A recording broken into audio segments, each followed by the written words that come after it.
ইংরেজি গ্রামারের আজকের এই অংশে আমরা হচ্ছে অ্যান্টিসিডেন্ট, আমি একটু দেখাই,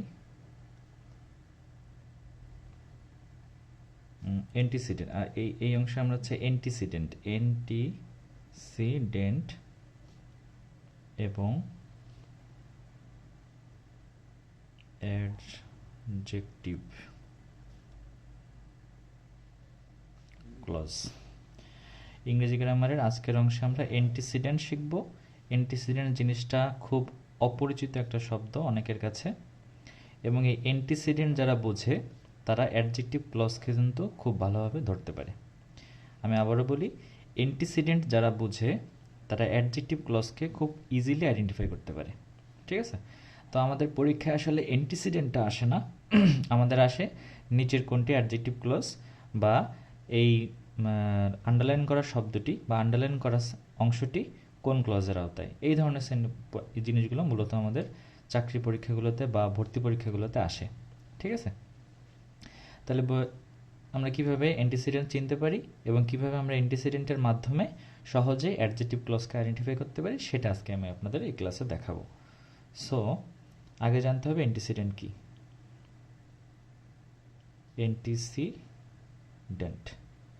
অ্যান্টিসিডেন্ট জিনিসটা কি? দ্যাট, আমরা সবাই চিনি দ্যাট শব্দটা। দ্যাট এবং ডব্লিউএস ওয়ার্ড, দ্যাট এবং ডব্লিউএস ওয়ার্ড, আমি আগের ক্লাসগুলোতে ডব্লিউএস ওয়ার্ড মূলত কয় ধরনের সব কিছু বর্ণনা করেছি, আপনারা দেখবেন। দ্যাট এবং ডব্লিউএস ওয়ার্ড এর সাথে যদি, ডব্লিউএস ওয়ার্ডের সাথে যদি পূর্ববর্তী মানে আগের, দ্যাট এবং ডব্লিউএস ওয়ার্ডের সাথে যদি পূর্ববর্তী মানে হচ্ছে আগের, পূর্ববর্তী নাউন বা প্রোনাউন এর কোনো সম্পর্ক থাকে তখন ওই নাউন বা প্রোনাউন টিই হবে, আপনারা কিন্তু নোট করবেন আমার সাথে সাথে, প্রোনাউন টিই হবে antecedent.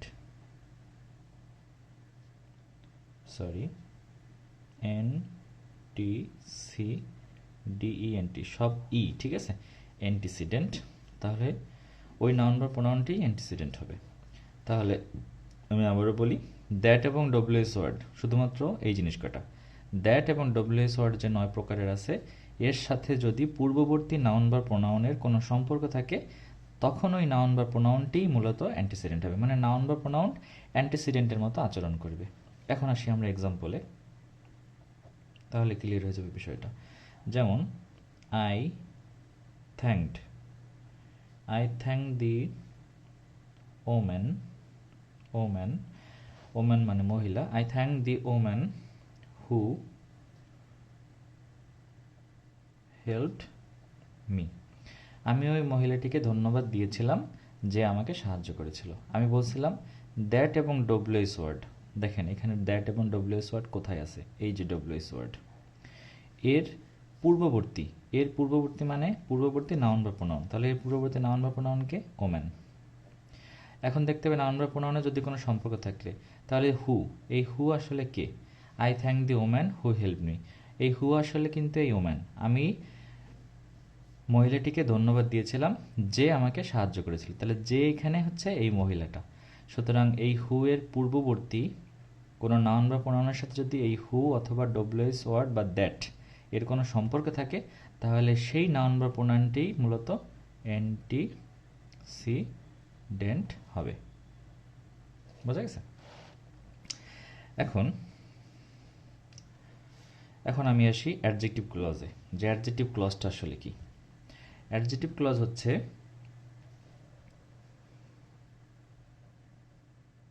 That O W S word এর আগে যদি অ্যান্টিসিডেন্ট থাকে তাহলে ওই সাবঅর্ডিনেট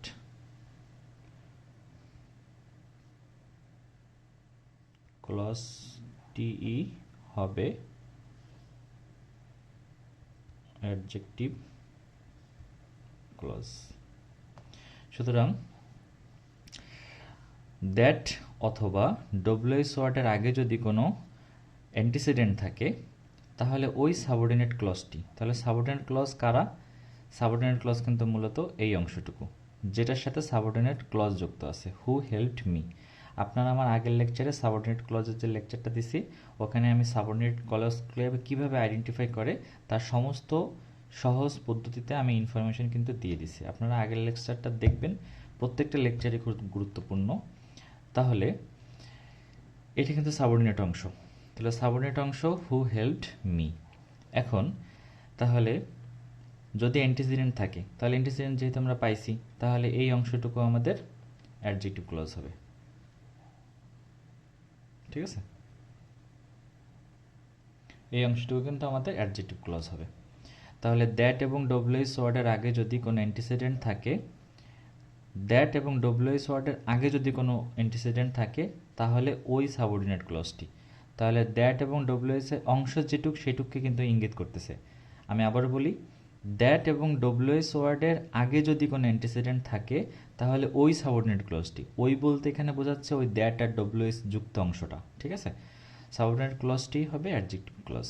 এইগুলো ব্যাপার। এখন আমি রিয়েল এক্সাম্পলে আসি যেখানে আমি অ্যান্টিসিডেন্ট এবং অ্যাডজেক্টিভ ক্লজ দুটো একসাথে আমি আপনাদের দেখাতে পারবো। যেমন it is the time, it is the time when he called me, it is the time when he called me। এখানে দেখেন, দেখেন ডব্লিউএস ওয়ার্ড কিন্তু এখানে আছে, তাহলে ডব্লিউএস ওয়ার্ডের আগে বা পূর্ববর্তী কোনো কিছু যদি নাউন বা প্রোনাউন হয় তাহলে সেই নাউন বা প্রোনাউনটির সাথে যদি সেই ডব্লিউএস ওয়ার্ড বা দ্যাটের কোনো সম্পর্ক থাকে তাহলে সেটা অ্যান্টিসিডেন্ট। তাহলে হোয়েন মানে কি? যখন। যখন কাকে ইঙ্গিত করতেছে? দি টাইমকে। দি টাইম কিন্তু একটা প্রোনাউন। ঠিক আছে, তাহলে এই যে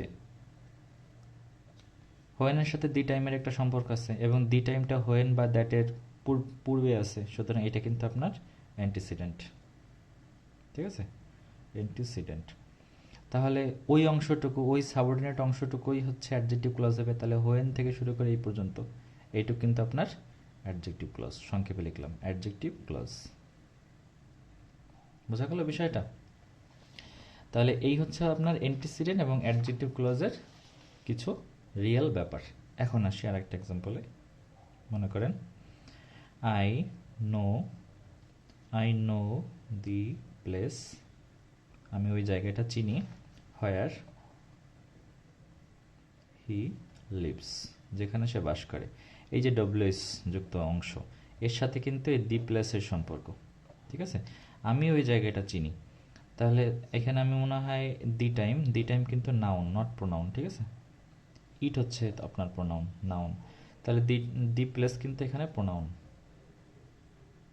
NOUN প্রোনাউন। ঠিক আছে, তাহলে দি প্লেসের সাথে হোয়ারের সম্পর্ক আছে, মানে হোয়ারের সাথে দি প্লেস হচ্ছে একটা প্রোনাউন। নাউন বা প্রোনাউনের যে সম্পর্ক থাকে তাহলে সেটা হচ্ছে অ্যান্টিসিডেন্ট। তাহলে অ্যান্টিসিডেন্ট কিন্তু আমরা পেলাম।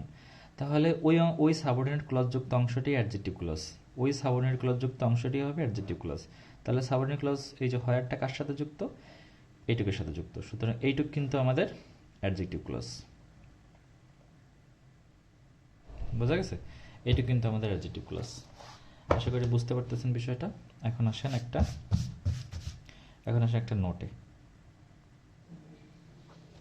নোটটা এখানে একটা ইম্পর্টেন্ট বিষয় আছে। নোট কেন দেখতেছি আমি দেখাচ্ছি আপনাদের। মনে করেন অনেক সময়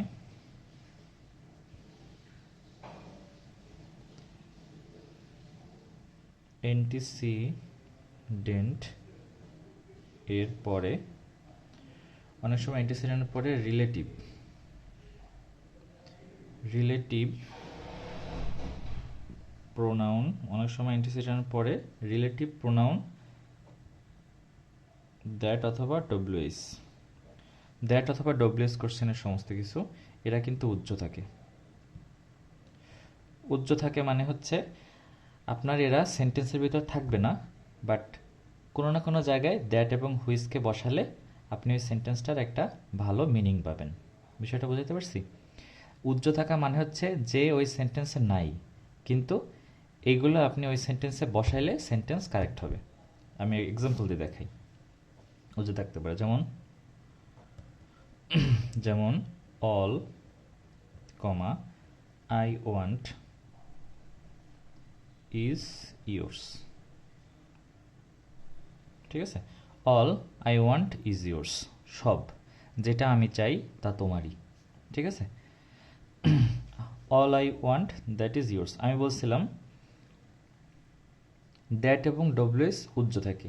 ঠিক আছে, তাহলে দেখেন অলের পরে যদি আমরা এখানে সংক্ষেপে একটা মনে মনে ধরেন একটা দ্যাট যদি বসাইতাম, all that I want, all that I want. ঠিক আছে, তাহলে all that I want is yours. ঠিক আছে, all that I want is yours. তাহলে এখানে দ্যাট, এখানে আই এর আগে যদি মনে করেন দ্যাট থাকতো, তাহলে all that I want is yours, I এর আগে যদি দ্যাট থাকতো, তাহলে দ্যাট আর এই অল কিন্তু কি প্রোনাউন। ঠিক আছে, প্রোনাউন, অল কিন্তু আপনার প্রোনাউন। তাহলে দ্যাটের সাথে যদি অলের একটা সম্পর্ক থাকে, তাহলে অল কিন্তু আমাদের অ্যান্টিসিডেন্ট, এনটিসিডিইএনটি, অল কিন্তু আমাদের অ্যান্টিসিডেন্ট। তাহলে দ্যাট থেকে শুরু করে আপনার এই যে পরবর্তী যত অংশ আছে, এটু কিন্তু আপনার অ্যাডজেক্টিভ ক্লজের আওতায় আসবে। ঠিক আছে, এটু কিন্তু আপনাদের অ্যাডজেক্টিভ ক্লজের আওতায় আসবে। সুতরাং দ্যাট এবং ডব্লিউএস থাকবে না, কিন্তু উজ্জ্ব আকারে থাকে। তাহলে অল দ্যাট, সব যা আমি চাই সেগুলো তোমার। আবার যদি আমি দ্যাট ছাড়া লিখি অল আই ওয়ান্ট, তখন অলের পরে কমা হবে। এই কমায়ের জায়গায় যদি আমরা দ্যাটটাকে রিপ্লেস করি, তাহলে কিন্তু এটা পরিপূর্ণ সেন্টেন্স হয়, all that I want is yours. Okay, তাহলে এটা কিন্তু কমার কারণে, কমা বসাইছি কারণে এখানে দ্যাট বা ডব্লিউএস বসায় নাই বিধায় কিন্তু এখানে কমা বসছে। কমা বসানোর কারণেই এই যে অলটা কিন্তু কমার বাইরে আছে। সুতরাং অল, সব যা আমি চাই তা তোমার। এখন যদি কমাটা আমরা উঠাই দিই, এখানে দ্যাট বা ডব্লিউএস কোনো কিছু আনি, তাহলে যদি সেন্টেন্সটা কারেক্ট হয়, দেখেন all that I want is yours. সুতরাং এই দ্যাটের সাথে যদি অলের কোনো সম্পর্ক থাকে, মানে অল কি পূর্ববর্তী কোনো নাউন বা প্রোনাউনের সম্পর্ক যদি থাকে, তাহলে সেটা অ্যান্টিসিডেন্ট হবে। তাহলে অ্যান্টিসিডেন্ট আমরা পাইলাম। যেহেতু অ্যান্টিসিডেন্ট আছে, তাহলে এই দ্যাটের সাথে শুরু করে যে সাবঅর্ডিনেট ক্লজটা, সেটি হচ্ছে আপনার অ্যাডজেক্টিভ ক্লজে পরিণত হবে। এই হচ্ছে আপনার ব্যাপার। এখন দেখেন, A man is known by the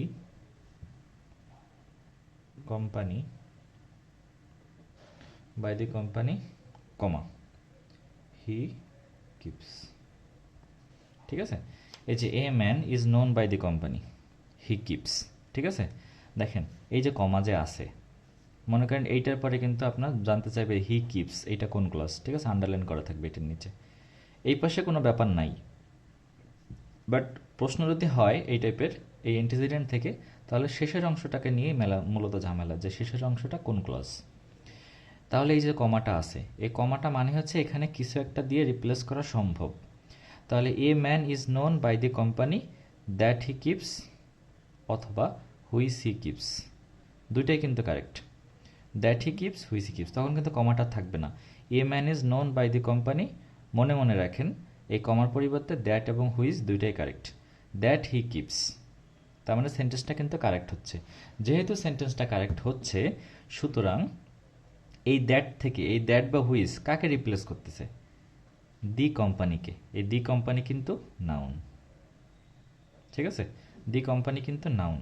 সুতরাং দ্যাট বা হুইচ, দ্যাট বা ডব্লিউএস কোশ্চেনের আগের কোনো অংশের সাথে যদি তার সম্পর্ক থাকে, তাহলে সেটা অ্যান্টিসিডেন্ট। তাহলে দি কোম্পানি এখানে অ্যান্টিসিডেন্ট। যেহেতু এখানে অ্যান্টিসিডেন্ট আছে, সেহেতু হি কিপস কোন? দ্যাট হি কিপস বা হি কিপস কোন ক্লজ? Adjective clause. আশা করি বোঝাইতে পারছি বিষয়টা। সুতরাং এই হচ্ছে অ্যান্টিসিডেন্টের সাথে অ্যাডজেক্টিভ ক্লজের সম্পর্ক। এবং অ্যাডজেক্টিভ ক্লজ সব থেকে সহজভাবে চেনার মেইন এবং সবথেকে সহজ ওয়ে হচ্ছে অ্যান্টিসিডেন্ট চেনা। যদি আপনি অ্যান্টিসিডেন্ট চেনেন তাহলে খুব সহজেই আপনি অ্যাডজেক্টিভ ক্লজকে আইডেন্টিফাই করতে পারবেন। তাহলে আজকে আমরা টপিকটা শিখলাম কি কি, অ্যান্টিসিডেন্ট কি এবং অ্যান্টিসিডেন্টের সাথে অ্যাডজেক্টিভ ক্লজের সম্পর্ক কি এবং অ্যাডজেক্টিভ ক্লজ কীভাবে অ্যান্টিসিডেন্ট দিয়ে আইডেন্টিফাই করা যায় সেই সমস্ত সম্পর্কে একটা ধারণা দিলাম। এবার আসেন adverbial clause. Adverbial clause, adverbial ক্লজটা আমি সংক্ষেপে বুঝাই দিচ্ছি। আমার নাউন ক্লজের অংশ যারা দেখছেন, নাউন ক্লজের আমার একটা পরিপূর্ণ লেকচার আছে এবং সব থেকে সহজ ওয়েতে লেকচার আছে। তাহলে নাউন ক্লজের যে অপশনগুলো আমি শিখাইছি সেই অপশন প্লাস আজকে এই যে অ্যাডজেক্টিভ ক্লজ শিখাইলাম, অ্যাডজেক্টিভ ক্লজ,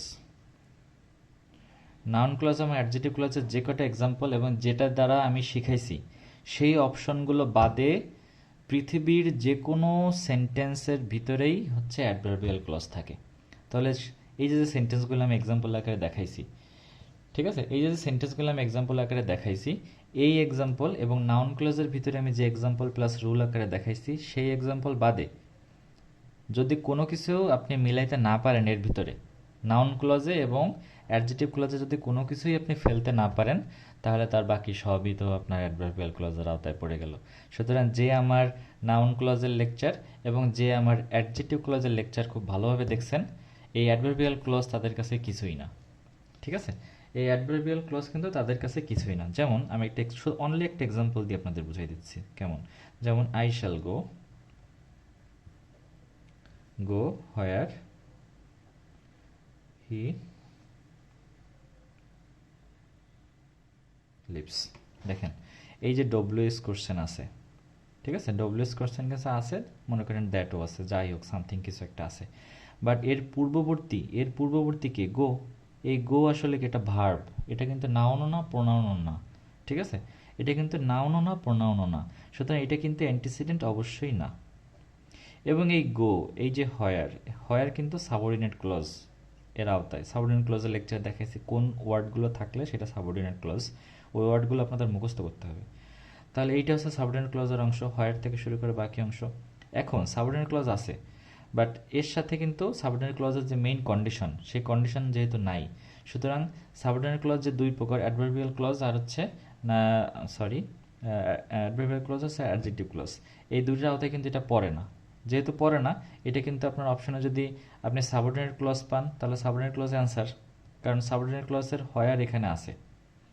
সাবঅর্ডিনেট ক্লজের যে হয়ার আছে, ডব্লিউএস কোশ্চেন দ্যাট দিয়ে সাবঅর্ডিনেট ক্লজের যে ওয়ার্ডগুলো থাকলে সেটা সাবঅর্ডিনেট ক্লজ হয়, সেটা কিন্তু এখানে আছে। যেহেতু আছে, আপনি এটাকে যদি অপশনে পান সাবঅর্ডিনেট ক্লজ, তাহলে অপশন সাবঅর্ডিনেট ক্লজে কারেক্ট দিতে পারেন। আর যদি দেখেন যে সাবঅর্ডিনেট ক্লজ নাই, তাহলে এই যে অ্যান্টিসিডেন্টের আওতায় মিলতেছে না, নাউন ক্লজের আওতায় মিলতেছে না, কারণ নাউন ক্লজে হয়ার ময়ার এগুলো বসে না, ঠিক আছে। ঠিক আছে, এই হচ্ছে ব্যাপার। আবার হয়ার বসে সেটা কীরকম ক্ষেত্রে, সেটা আমি সহজভাবে বলতেছি। আপনি আমার নাউন ক্লাসের লেকচারটা দেখেন, নাউন ক্লজের প্লাস সাবঅর্ডিনেট ক্লজের লেকচারটা দেখেন, দেখার পরে আপনি বুঝতে পারবেন যে এখানে হয়ার থাকলে এটা কিন্তু সাবঅর্ডিনেট ক্লজ হয়, বাট সাবঅর্ডিনেট ক্লজ যদি অপশনে না থাকে তাহলে খুঁজবেন যে অ্যাডভার্বিয়াল ক্লজ আছে কিনা, ঠিক আছে, অ্যাডভার্বিয়াল ক্লজ আছে কিনা। যদি অ্যাডভার্বিয়াল ক্লজ থাকে তাহলে অ্যাডভার্বিয়াল ক্লজ কারেক্ট হবে। বুঝাইতে পারছি বিষয়টা। সুতরাং এটা এই হয়ারটা কিন্তু আসলে এখানে অ্যান্টিসিডেন্টকে নির্দেশ করতেছে না, এখানে অ্যান্টিসিডেন্ট নাই, সুতরাং এটা কিন্তু এই অ্যাডজেক্টিভ ক্লজের আওতায় পড়তেছে না, নাউন ক্লজের আওতায় পড়তেছে না, কারণ নাউন ক্লজকে ইট দিয়ে রিপ্লেস করতে হয়। তাহলে এটা হচ্ছে আমাদের অপশন, আই শ্যাল গো ইট, এটা কখনোই সম্পূর্ণ বাক্য হয় না। আই শ্যাল গো ইট এটা হয় না কখনো, ঠিক আছে। তাহলে নাউন ক্লজও মিলতেছে না, অ্যাডজেক্টিভ ক্লজও মিলতেছে না।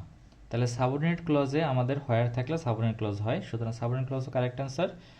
আর যদি অপশনে সাবঅর্ডিনেট ক্লজ না থাকে তাহলে মাস্ট অ্যাডভার্বিয়াল ক্লজ হবে। তাহলে যে অংশটা নাউন ক্লজের আওতায় পড়ে না, অ্যাডজেক্টিভ ক্লজের আওতায় পড়ে না, তারা সবাই হচ্ছে অ্যাডভার্বিয়াল ক্লজ। এই গেল এক্সাম্পল। তাহলে আজকের ক্লাসকে আর বর্ধিত করব না, নেক্সট ক্লাসে আমরা খুব চমৎকার কিছু হিন্টস নিয়ে আসব। আমার চ্যানেলটা আপনারা অবশ্যই সাবস্ক্রাইব করবেন যাতে নতুন ভিডিও আপনারা আগামীতে পেতে পারেন। So thanks.